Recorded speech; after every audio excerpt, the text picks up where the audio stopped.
and welcome back. Okay, a bit of a decision to make at this moment in time.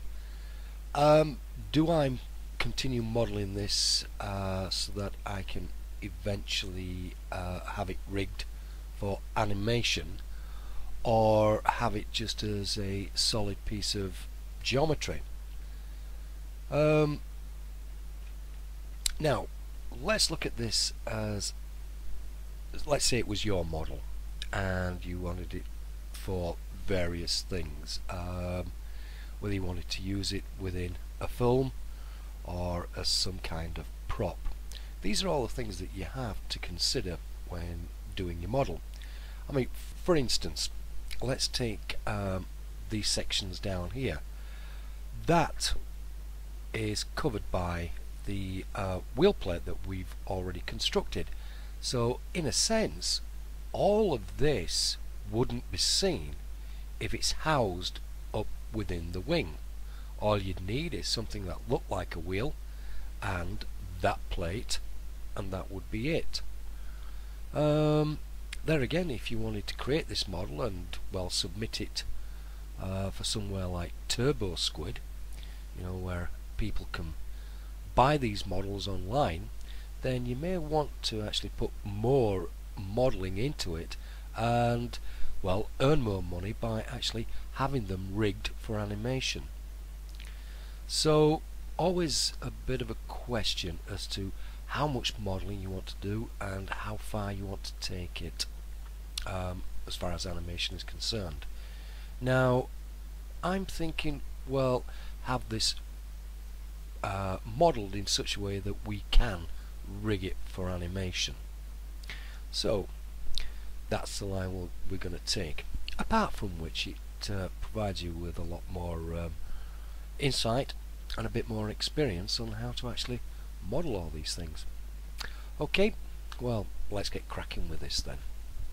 I'm just going to leave this section now for a moment, and we're going to create another cylinder. So we're creating this part down here. Okay, so I want to go into the right viewport. Let's zoom into that.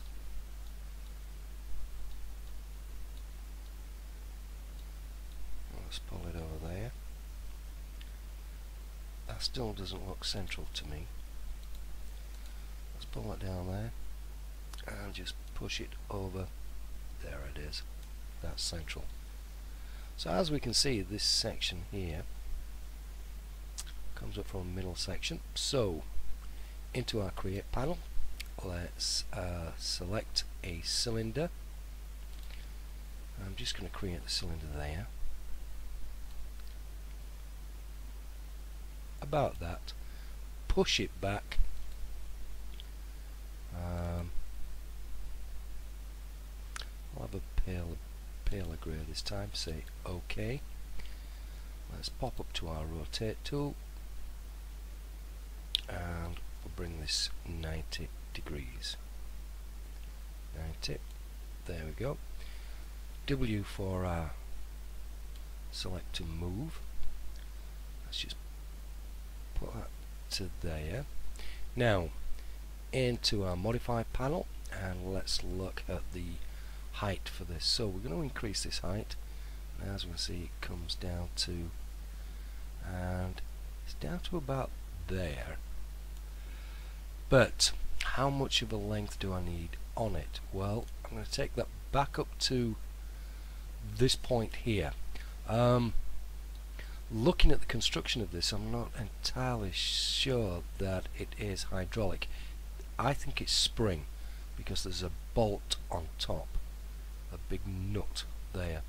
And when you see something like that, generally there's a spring inside. So I reckon the mechanism's going to go to about there. Let's increase this again then. Take that down to roughly there. And what about the radius? That's not looking too bad. Maybe just increase that a little bit more. There. That's fine. All we need to do now is put it in the left viewport. sorry, in the front viewport, so F there. Zoom out, and as you can see it's way over there. So let's bring that over to here. Let's just zoom in a little bit there. Get this centered, which seems about there. Now I can put it in perspective mode, zoom back, and let's just have a look around there. Yep. Oops. That looks okay.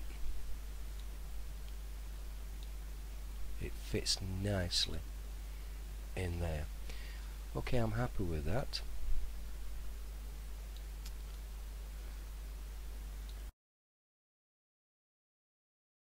Right, so with that done, what I'm going to do now is convert this to an edible poly. That's that done. I can see that my pivot point is at the top. I think I want that more or less in the center for, so let's go hierarchy, effect pivot, and just center to the object. Puts it down there. Close that down. Okay, I'm not going to have it attached to this section because it is going to be animated, but I do want it temporarily linking to the cylinder one here. So how I do that is pop up to select and link, press that down, come onto the geometry, and you see that we get two little black boxes there which are interlinked. Left click with the mouse and you should see a rubber band. That's that dotted line there, and I'm keeping the left mouse key pressed, and what I need to do is just pop up there, and you'll notice that from nothing it's saying I've got two black boxes there interlinked, and what that means is I can select that piece of geometry there, let go of the mouse, it turned white for a little bit and then went back to its original colour. That means it's now selected. So what can I do now that it's selected? Well, deselect for a moment, and if I select the cylinder and just select that to close that link there, right, what I want to do is move this piece of geometry. No problem, move that, and you can see that this piece of geometry moves with it. Let's just undo that. However, that is linked to that, but that isn't linked to that. In fact, I can select this and yeah, move it completely independently. That's something to remember, but it also, let me just undo that, it also means that I could move it up and down, which is precisely the actions I'll need when it comes to animating it. Okay, let me just press undo on that. Now technically this is the child and this is the parent, so that is linked to that.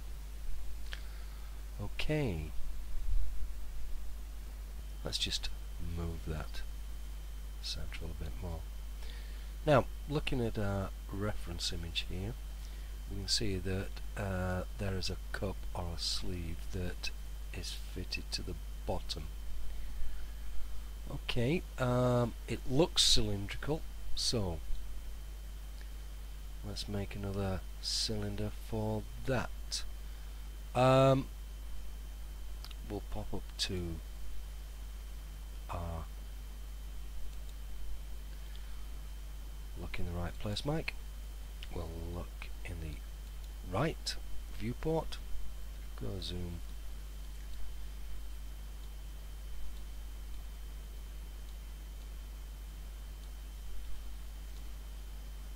pull that over here, up to our create panel, another cylinder, let's more or less put it in the centre there, just drag it out to about there, push it back a tad, and up to our rotate, snaps on, and let's rotate it 90 degrees,